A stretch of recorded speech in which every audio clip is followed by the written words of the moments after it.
The warning.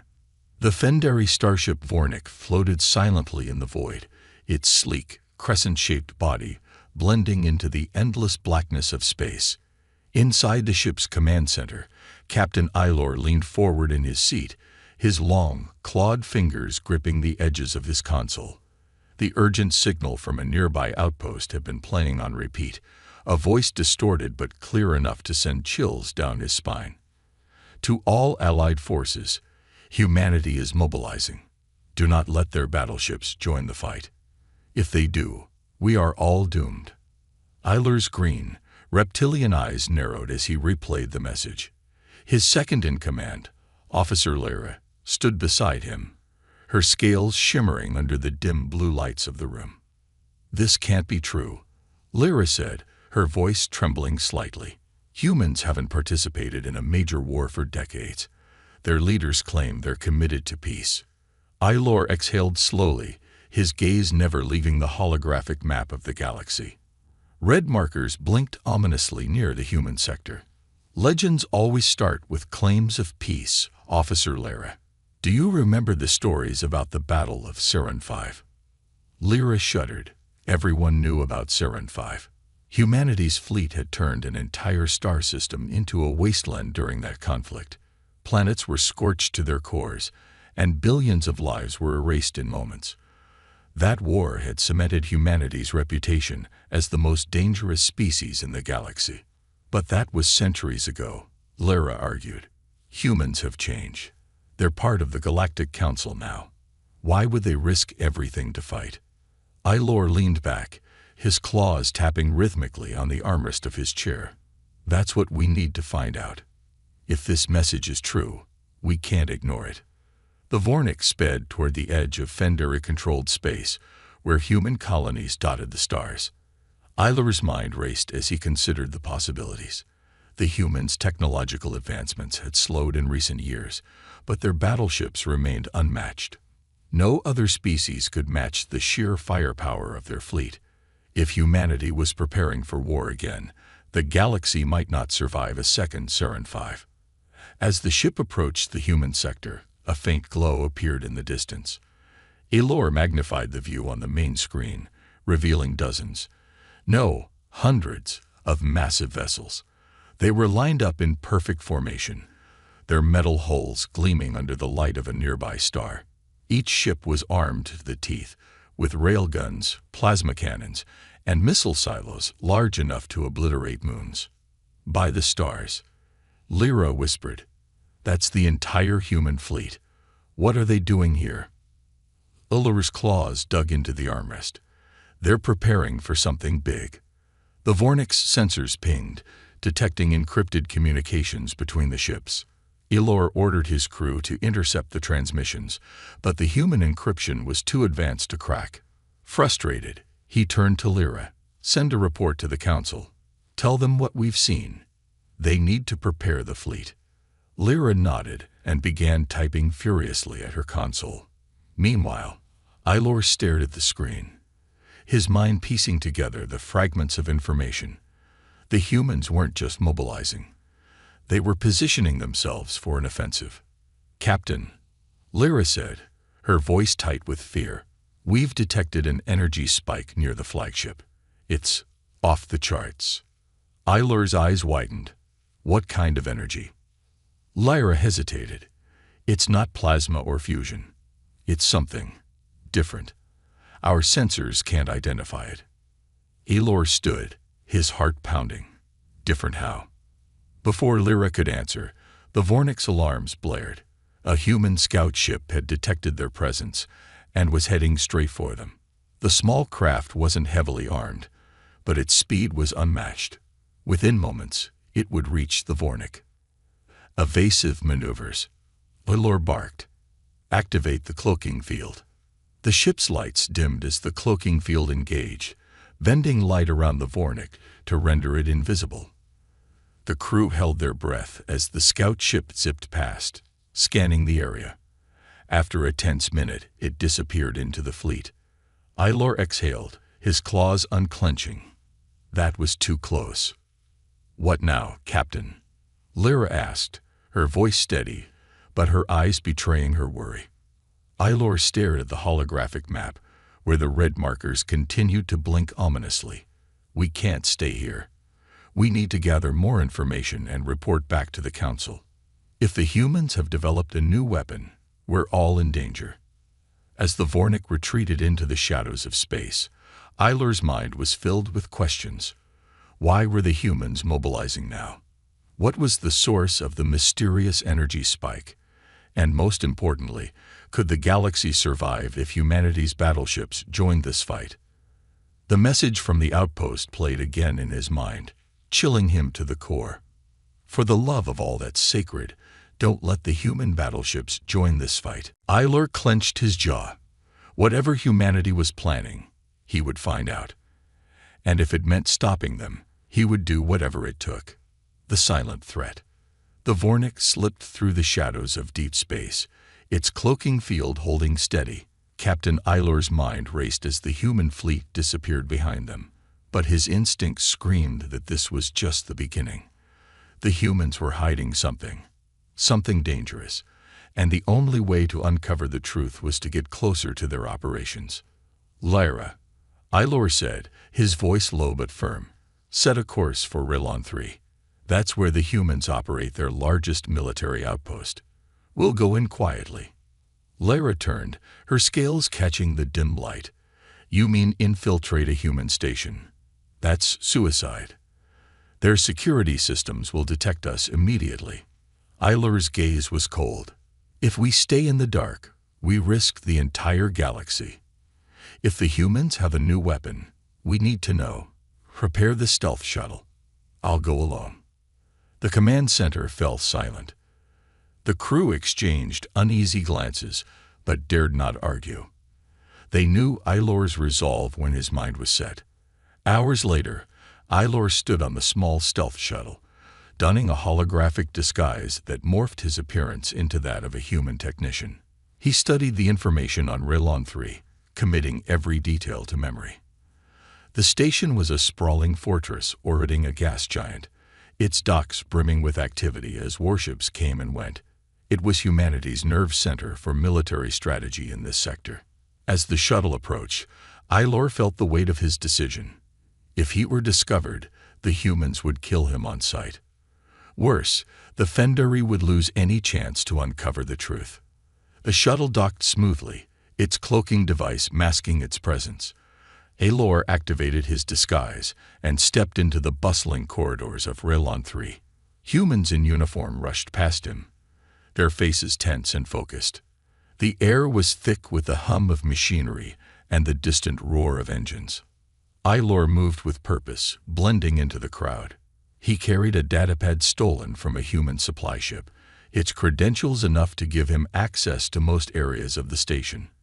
His heart pounded as he approached the first security checkpoint. "ID," a guard barked, his eyes scanning Aylor suspiciously. Aylor held up the datapad, his grip firm despite the sweat forming on his palms. The guard scanned it, then nodded. "Move along." Aylor exhaled quietly and continued, his mind racing.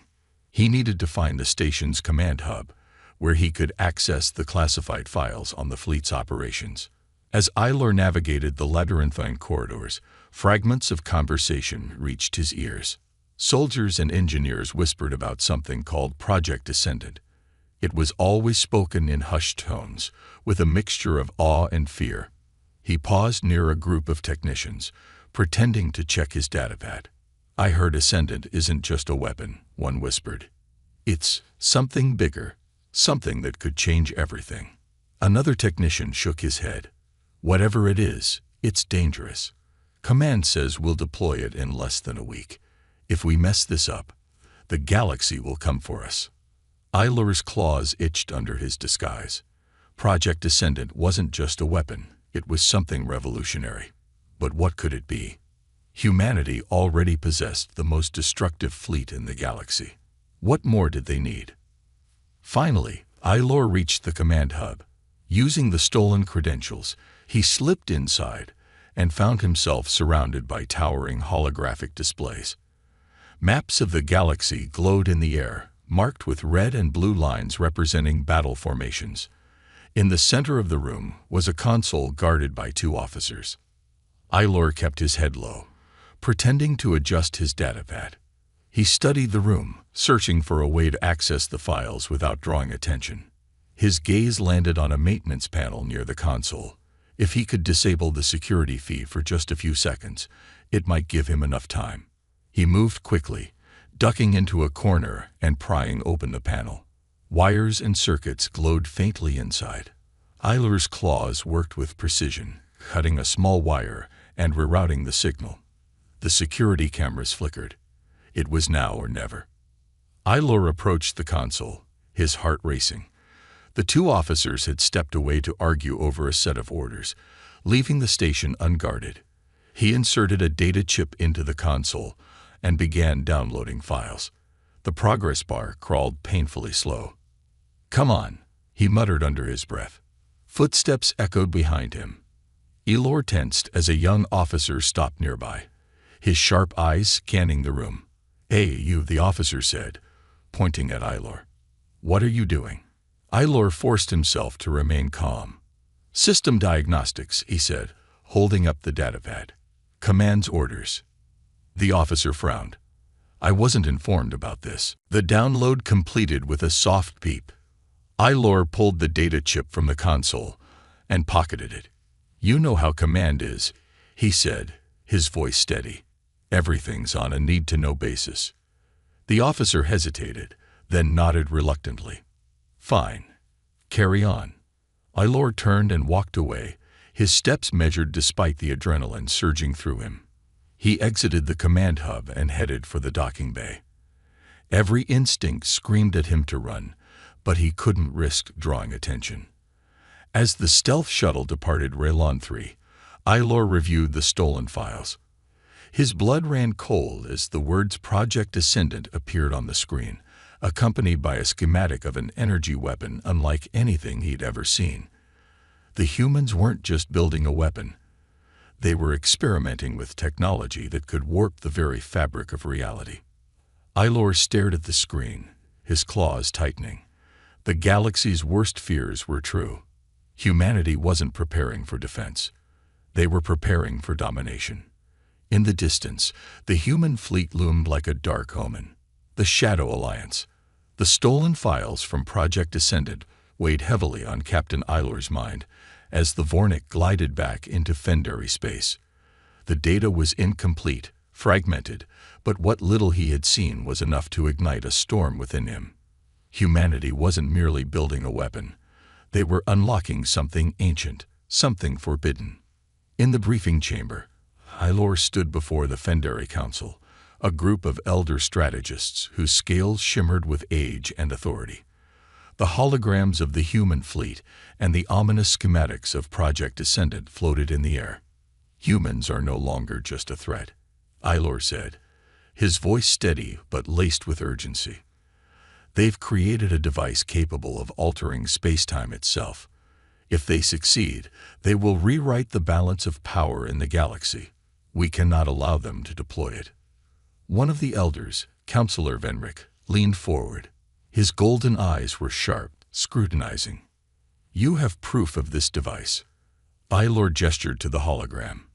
"This is all we could retrieve before we were compromised. The schematic suggests the weapon manipulates dimensional energy. It's beyond anything we've ever encountered." The chamber erupted in murmurs. Dimensional energy was a myth, a theory whispered in scientific circles, but never proven. If humanity had truly unlocked its potential, they could wield power beyond comprehension. Councillor Venric raised a clawed hand, silencing the room. "We cannot act on incomplete information. Humanity is unpredictable, but open war will cost millions of lives. We must gather more intelligence before deciding." Before Aylor could argue, the chamber doors slid open. A junior officer entered, his expression pale. "Councillors, we've intercepted a transmission from the Zorath Collective. It's urgent." The Zorath Collective, a secretive alien race known for their advanced technology and brutal tactics. They had remained neutral in most galactic conflicts, but their name alone sent a ripple of unease through the council. The intercepted transmission played. The voice was distorted, mechanical, but the message was clear. The humans have reached out. They seek an alliance. In exchange for ancient Zorethian relics, they offer access to Project Ascendant. We are considering their proposal.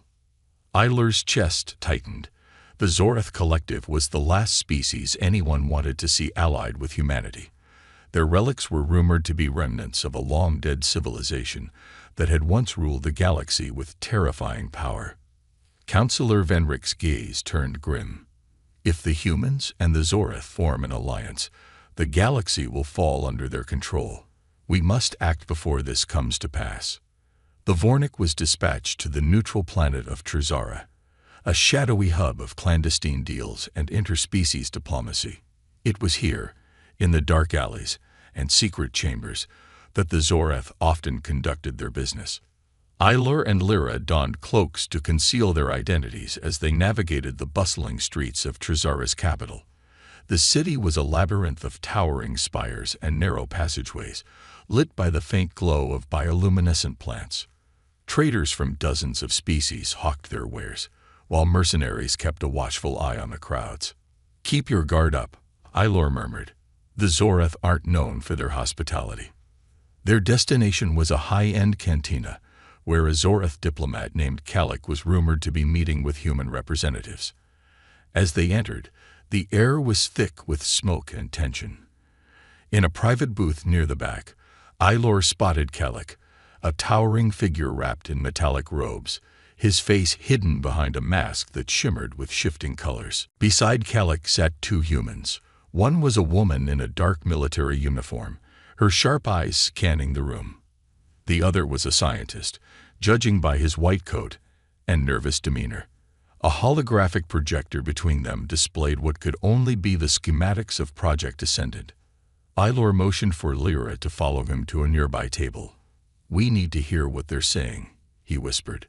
Lyra discreetly activated a listening device, tuning into the conversation. "This device will ensure your dominance," the scientist was saying, his voice low but eager. "With Zorathian relics, we can amplify its power tenfold. The galaxy won't stand a chance." Kalik's mask shifted, its colors darkening. "And what does humanity gain from this alliance?" The military woman leaned forward, her tone cold. "Access to your cloaking technology. With your expertise and our weapon, we'll neutralize any threat before they see us coming." Elor clenched his fists. If humanity acquired Zorathian cloaking tech, their fleet would become unstoppable. "Do we have a deal?" the woman asked. Kalik paused, as if savoring the tension. "We will consider your offer, but first, a demonstration. Show us the power of your device." The humans exchanged a glance, then nodded. "You'll have your demonstration. But understand this, once we deploy Ascendant, there's no going back." Elor and Lyra slipped out of the cantina and into the shadows of Trizara's alleys. The listening device recorded every word, but Eiler's mind was racing. The demonstration could be catastrophic, and time was running out. "We have to stop this," Lyra said, her voice trembling. "If the Zoreth and humans unite." "I know," Eiler interrupted, "but the Council won't act fast enough. We need to intercept this demonstration ourselves." Lyra hesitated. "That's suicide, Captain." Eiler's eyes burned with determination. "Then it's a risk we'll take. If we fail, there won't be a galaxy left to protect." As they boarded the Vornik, Eiler sent a coded message to the Fendari fleet. "Prepare for battle. Humanity and the Zoreth cannot be allowed to deploy Ascendant." The stakes had never been higher. Humanity wasn't just building a weapon. They were rewriting the rules of war. And if Eiler couldn't stop them, the galaxy would burn. Humanity's gamble. The Fendari warship Vornik moved through space like a predator stalking its prey. Inside, Captain Eiler prepared for the impossible. The intercepted transmission from Trizara had confirmed humanity's intentions. They were planning a live demonstration of Project Ascendant, and the Zoreth were watching. The stakes were no longer limited to one species' survival. If the demonstration succeeded, the galaxy would be at humanity's mercy. In the dimly lit command center, Ilor paced in front of a holographic display, his claws tapping rhythmically against his arm.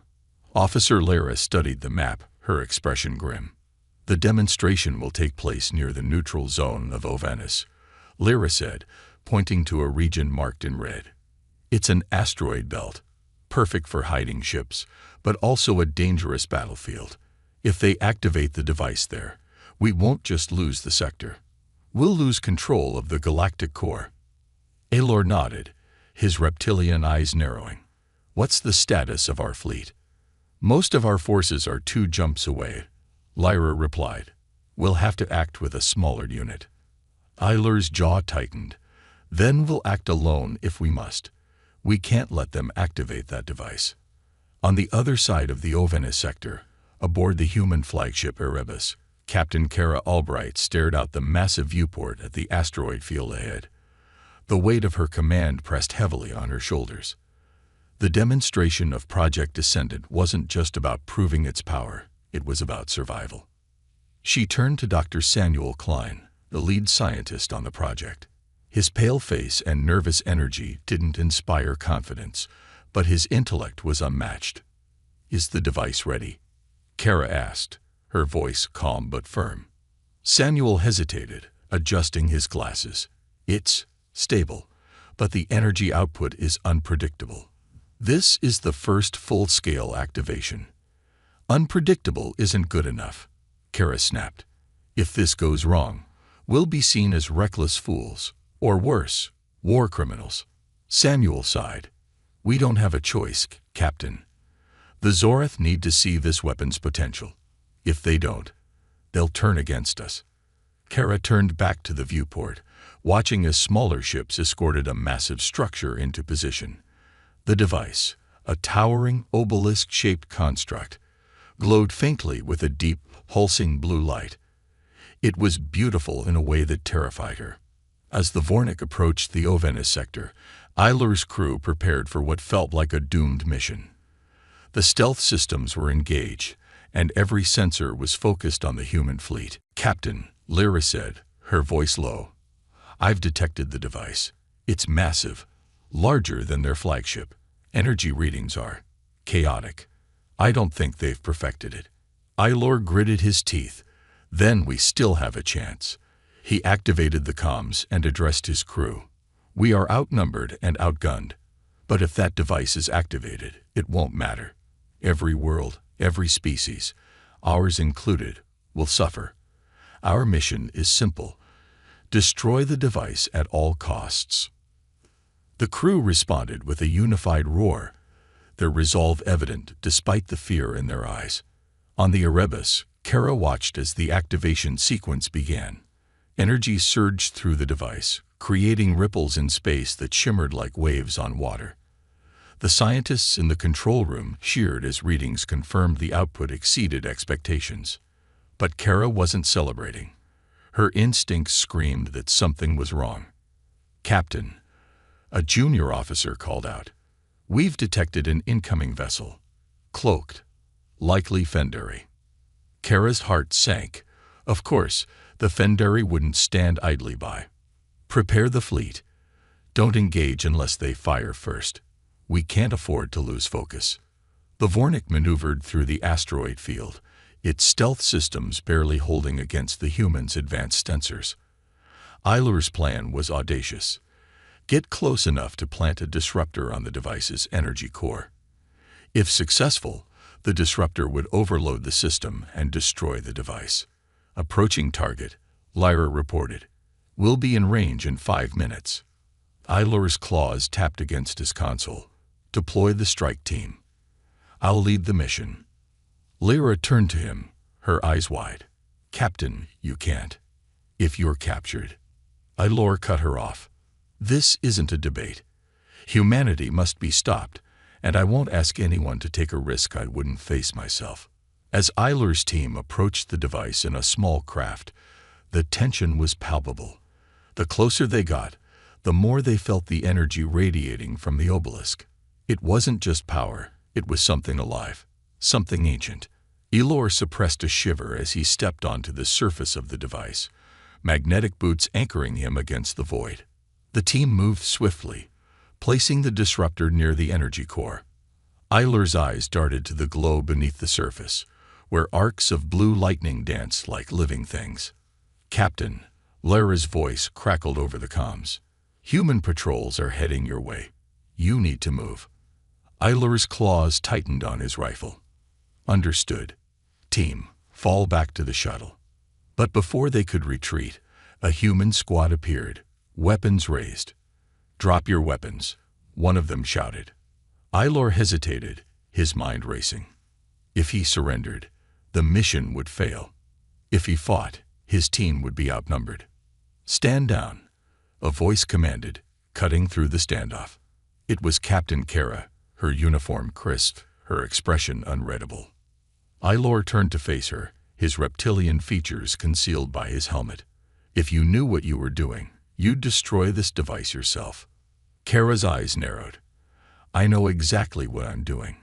This isn't a weapon. It's our last hope." "Hope?" Iler growled. "You're tampering with forces you don't understand. And you think you do." Kara shot back. "We're not building this to destroy the galaxy. We're building it to save it." Before Iler could respond, alarms blared from the Erebus. The device's energy surged wildly, arcs of blue lightning escaping its containment. The scientists screamed warnings over the comms. Kara's face paled. "Shut it down," she yelled into her communicator. "It's too late," Samuel's panicked voice replied. "The core is destabilizing." The device began to glow brighter, the energy reaching critical levels. Iler's disruptor would trigger a catastrophic overload, but without it, the device might tear a hole in space-time itself. Kara turned to Iler, desperation in her eyes. "Help me shut it down, or we all die." Iler hesitated. For the first time, he wasn't sure who the real enemy was. The enemy within. The brilliant blue glow of Project Descendant pulsated wildly, its energy rippling through the fabric of space. Captain Iler stood on the device's surface, torn between distrust and survival. Opposite him, Captain Kara Albright's voice echoed through his comms. "We don't have time to argue. If we don't stabilize it, it'll take out this entire sector," she shouted. Iler growled, his claws itching to act. "This wouldn't be happening if you humans hadn't played with forces you can't control." "Save the lecture for later," Kara snapped. "Do you want to live, or do you want to watch everything around you turn to dust?" Behind Iler, his team hesitated, unsure whether to follow their captain or retreat. The air crackled with tension, literal and figurative. "Fine," Iler finally growled. "What do we need to do?" Inside the Vornik, Officer Lyra monitored the scene with growing anxiety. The unstable energy readings spiked, flashing warnings across her console. Her comms crackled with static as she barked orders to the crew. "Prepare the shields. If that device blows, we need to minimize the damage." The comms officer turned to her, wide-eyed. "Captain Iler is still out there. Should we wait for extraction?" Lyra hesitated, her claws hovering over the controls. She knew Iler's orders were to prioritize the mission over his life. But could she really abandon her captain? On the surface of the device, Iler and Kara worked frantically, their teams rushing to stabilize the core. Blue lightning arced dangerously close, leaving trails of scorched metal in its wake. Samuel Klein's voice crackled over the comms, his panic barely contained. "You need to recalibrate the energy conduits manually. The automated systems are fried." Kara gritted her teeth. "Where's the fail-safe override?" "There isn't one," Samuel shouted back. "This was never supposed to overload." Iler growled. Typical human arrogance. No backup plan. Kara shot him a glare. "Do you ever stop complaining? Get over there and reroute the conduits." Iler moved to the nearest conduit, his claws working deftly to rewire the system. As he did, he noticed something strange. a faint organic pattern within the device's crystalline structure. It pulsed like a heartbeat, almost alive. "Captain," Ilor called out, his voice tense. "There's something inside this device, something not human-made." Kara paused, her gaze snapping to him. "What are you talking about?" Ilor tapped the crystalline structure, and the pulse quickened, reacting to his touch. "This isn't just technology. It's something else. Something ancient." Kara's face paled. "Samuel, what's in the core?" The scientist stammered, his voice barely audible. "It's a fragment of something we found on the edge of the galaxy." "A fragment of what?" Ilor demanded. Samuel hesitated before finally replying. "A collapsed dimension. We think it's the remains of a universe that folded in on itself. We harnessed its energy for the device." Ilor's eyes widened. "You're using the death of a universe to power a weapon. Have you lost your minds?" Kara's jaw tightened. "We didn't know it would react like this. We thought it was stable." Ilor slammed a clawed fist against the console. "You humans are tampering with forces you don't understand. This isn't just a weapon, it's a doorway. And you might have just opened it." As Ilor and Kara fought to stabilize the device, strange phenomena began to manifest. The space around the device warped, creating pockets of distorted reality. Asteroids shifted in and out of existence, their forms flickering like mirages. The stars themselves seemed to tremble, their light bending unnaturally. "Captain," Lara's voice cut through the comms. "We're detecting anomalies. It's like reality is unraveling around the device." Ilor gritted his teeth. "We don't have much time. We need to shut this thing down now." But before they could act, a shadowy figure emerged from the distortion, a being unlike anything they had ever seen. Its form was both solid and fluid, shifting between shapes as if it couldn't decide on a single identity. Its eyes burned with an otherworldly light, and its voice echoed in their minds, bypassing the comms entirely. "You dare awaken us." Ilor froze, his instincts screaming at him to run. Kara, to her credit, stood her ground, though her hands trembled on her weapon. "What is that?" she whispered. Samuel's voice cracked over the comms. It's the fragment's consciousness. I didn't know it had one." The being shifted closer, its presence overwhelming. "Your kind has tampered with forces beyond your comprehension. You seek to wield our power, but you will only unleash chaos." Ilor stepped forward, his claws flexing. "We're trying to stop it. Help us shut this thing down." The being's eyes burned brighter. "You cannot stop what has already begun. The door is open. We will return." Before Ilor could respond, the beam dissipated, leaving behind a deep, chilling silence. The device's glow intensified, its core spinning faster. Kara's voice broke the tension. "We don't have a choice. We need to destroy it." Ilor nodded, his distrust momentarily set aside. "Agreed. But if we do this, the blast could destabilize the sector." Kara's gaze hardened. "Then we'd better survive to warn the galaxy." Back on the Vornik, Lyra watched as Ilor and his team retreated to their shuttle, the disruptor they had planted moments away from activation. The humans were scrambling to evacuate, their ships pulling back from the device. As the shuttle docked, Ilor shouted into the comms, "Get us out of here. Activate shields, and prepare for the worst." The Vornik veered away, engines roaring, as it sped toward the edge of the sector. Behind them, the device reached critical mass. A brilliant explosion erupted, blindingly bright, as space itself seemed to fold inward before snapping back. When the light faded, the device was gone. The humans' fleet had been scattered, their ships damaged but intact. The Fendari crew let out a collective sigh of relief, but Ilor remained tense. "It's not over," he said grimly. "Whatever we unleashed, it's still out there. And now, it knows we exist." Fire and fury. The aftermath of the device's destruction left a scar in the Ovenes sector. Where the project Ascendant had once stood, now there was a void, a patch of space darker than any black hole, where light seemed to disappear entirely. The phenomenon was spreading, distorting reality around it. The galaxy had gained a temporary reprieve, but it was clear the real threat was just beginning. On board the Vornik, Captain Eilor stood in the observation deck, gazing at the distant void. His scales shimmered under the dim light of the room, but his expression was grim. Officer Lara approached, her voice steady but filled with unease. "Captain, the Council demands a full report.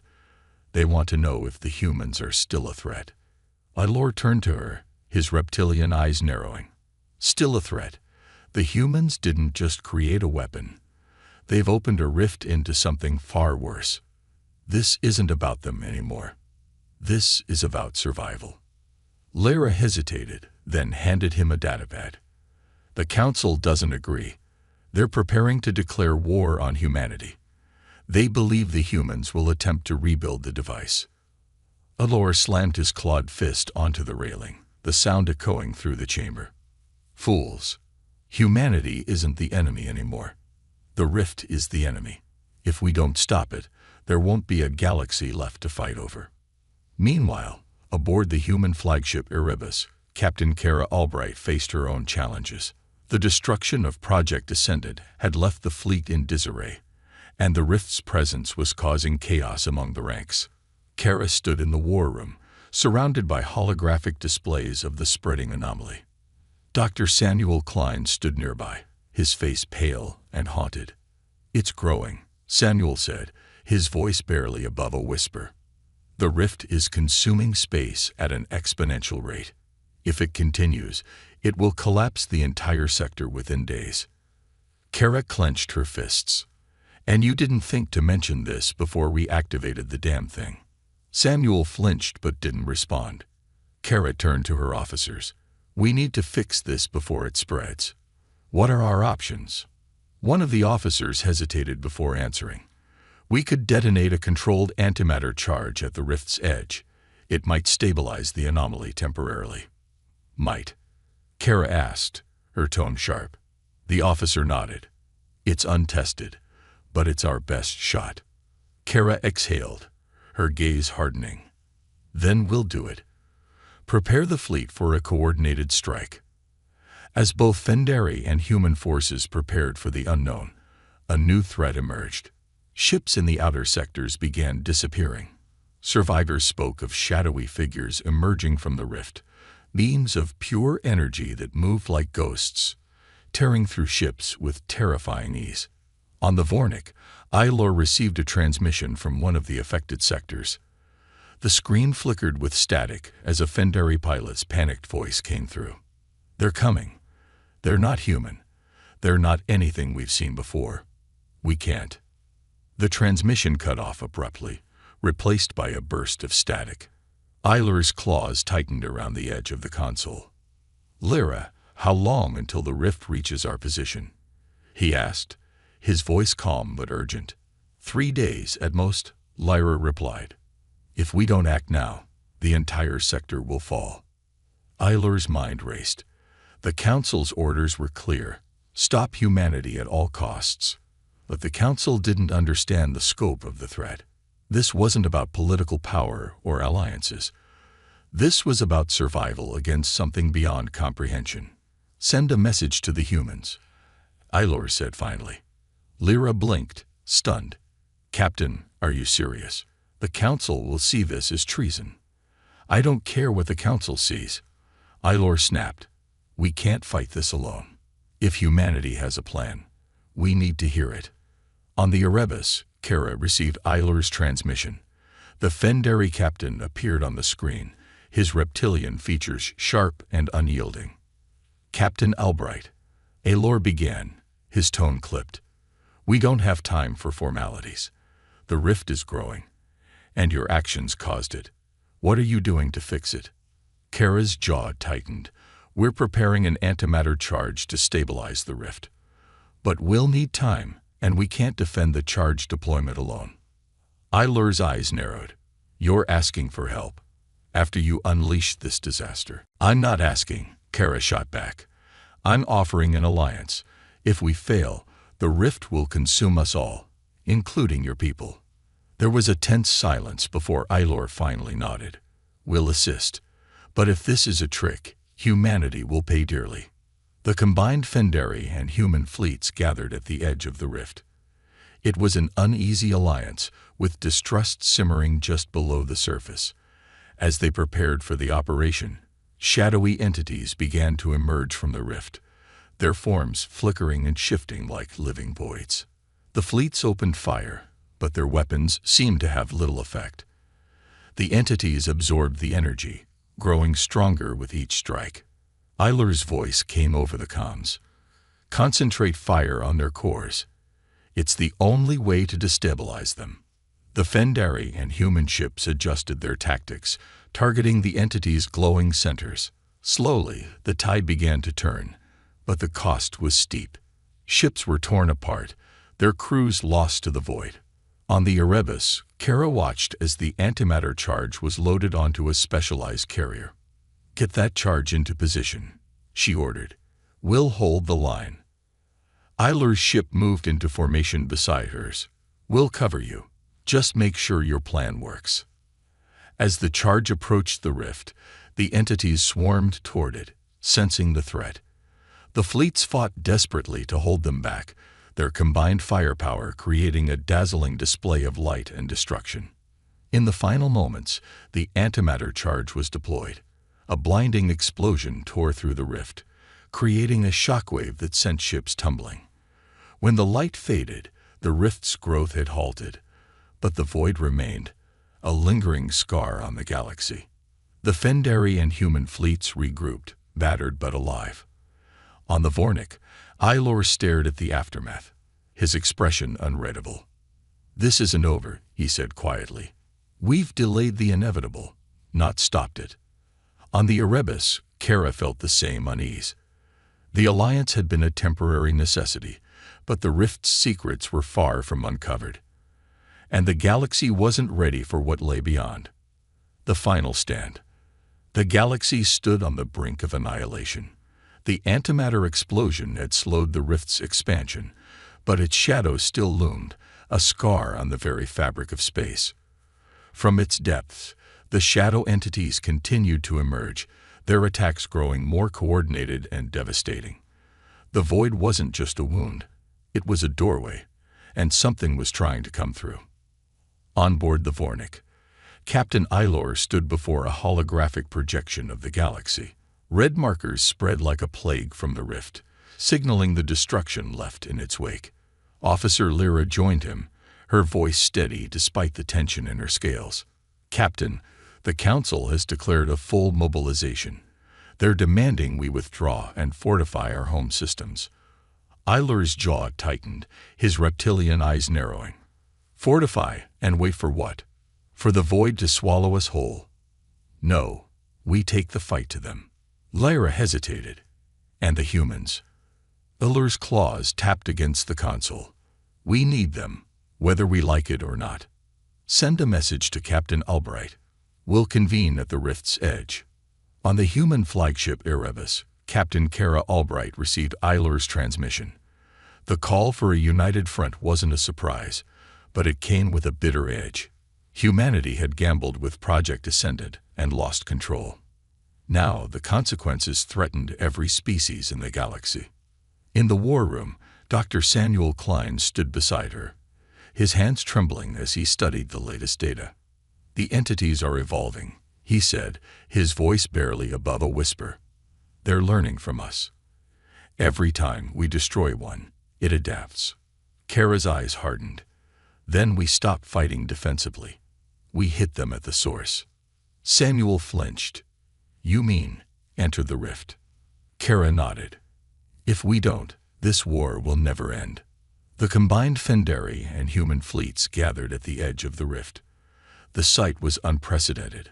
Hundreds of ships from two sworn enemies, their weapons aligned toward a common foe. Tension rippled through the crews, but there was no room for mistrust now. Ailor's voice echoed over the comms. This is our final stand. If we fail, there won't be a galaxy left to protect. Follow my lead, and we might just survive. Kara's voice followed, firm and commanding. Humanity didn't create this to destroy the galaxy. We created it to fight for our survival. Today we fight together. The plan was audacious: enter the rift and strike at its core. Dr. Klein and Fendari scientists theorized that the entities were protecting a central intelligence, a being of immense power that controlled the void. If they could destroy it, the rift might collapse. As the fleets entered the rift, reality itself seemed to unravel.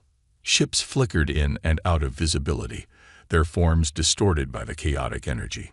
Time slowed and stretched, disorienting even the most seasoned pilots. Eiler's voice steadied his crew. Focus on your instruments. Ignore the distortions. We press forward. Deep within the rift, the fleets encountered the heart of the void, the colossal, pulsing structure that defied comprehension. It was neither solid nor liquid, its form shifting constantly as if it were alive. The shadow entities swarmed around it, their movements frantic, almost protective. That's it, Samuel whispered over the comms. The source. Eilor barked orders. All ships, concentrate fire on the core.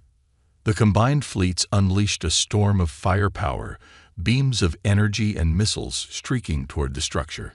The entities retaliated with a ferocity that shook the very fabric of the rift. Ships were torn apart, their remains swallowed by the void. Kara's voice rang out. Protect the bombers. They're carrying the payloads. Specialized bombers broke through the chaos, heading for the core with experimental warheads designed to destabilize its energy. Eilor's ship moved to shield them, taking heavy damage as shadow entities clawed at its hull.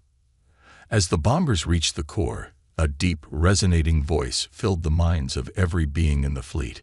It wasn't words, but a feeling, a suffocating presence of despair and dominance. You cannot destroy what is eternal. Eilor gritted his teeth, fighting the voice's pull. We'll see about that. The bombers released their payloads. For a moment, the rift went silent. Then, a blinding explosion rippled through the void, tearing the core apart. The entities screamed, a sound that echoed not in the ears but in the soul. The rift began to collapse, its energy imploding as the fleet scrambled to escape. Back in normal space, the surviving ships emerged, battered but alive. The rift was gone, leaving only the stars and the eerie silence of space. On the Vornik, Eilor slumped into his chair, exhaustion washing over him. Lyra approached, her voice soft. We did it. Eilor's gaze remained on the viewport. Did we? Or did we just delay the inevitable? On the Erebus, Kara stood on the bridge, watching as the human and Fendari fleets parted ways. The alliance had ended as quickly as it had begun, but the bond forged in the rift lingered. Dr. Klein approached her. The galaxy will never forget this day. Kara nodded, her expression unreadable. No, they won't. But they'll also never trust us again. And I can't blame them. In the weeks that followed, the galaxy began to rebuild. The Fendari Council and the Galactic Assembly convened to discuss the lessons learned from the rift.